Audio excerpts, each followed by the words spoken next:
এই মুহূর্তে যুক্ত রয়েছি রংপুরের জেলা প্রশাসক কার্যালয়ের সামনে। আপনাদেরকে জানিয়ে রাখতে চাই যে গত যে 12ই ফেব্রুয়ারি ত্রয়োদশ জাতীয় সংসদ নির্বাচন অনুষ্ঠিত হয়েছিল, সেই নির্বাচনের ফলাফল ঘোষণা পরবর্তীতে কিন্তু বেশ কয়েকটি আসনের ফলাফল পুনর্গণনার দাবিতে রংপুর জেলা প্রশাসকের কার্যালয়ের সামনে ঘেরাও করেছে রংপুরের যে রংপুর 4 এবং রংপুর যে 6 এবং রংপুর 3 আসনের বিএনপির প্রার্থী সমর্থকরা।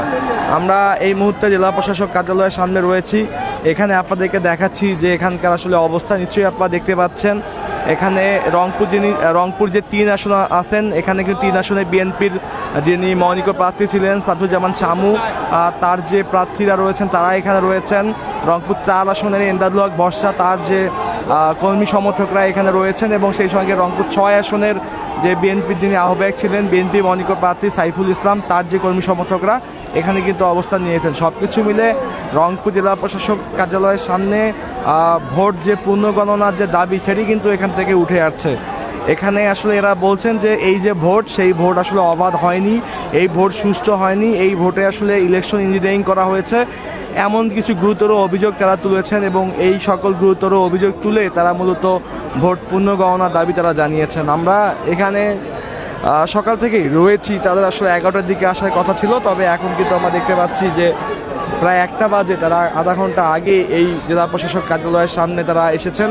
এরা এখান থেকে বিভিন্ন স্লোগান দিচ্ছেন, তারা আসলে বলছেন যে এই জেলা প্রশাসক ভোট চোর, এবং সেই সঙ্গে আরও বেশ কিছু সরকারি কর্মকর্তাদের বিরুদ্ধে তারা কিন্তু বলছেন, অভিযোগ তুলছেন যে তারা আসলে সমস্যা করেছে, তারা এই ইলেকশন ইঞ্জিনিয়ারিংয়ের সাথে জড়িত, এই সকল কথাই কিন্তু তারা বলেছে। আমরা একটু এই পর্যায়ে এখানে একটু যেতে চাই, এখানে কি হচ্ছে আমরা একটু আপনাদেরকে দেখাতে চাই। দেখি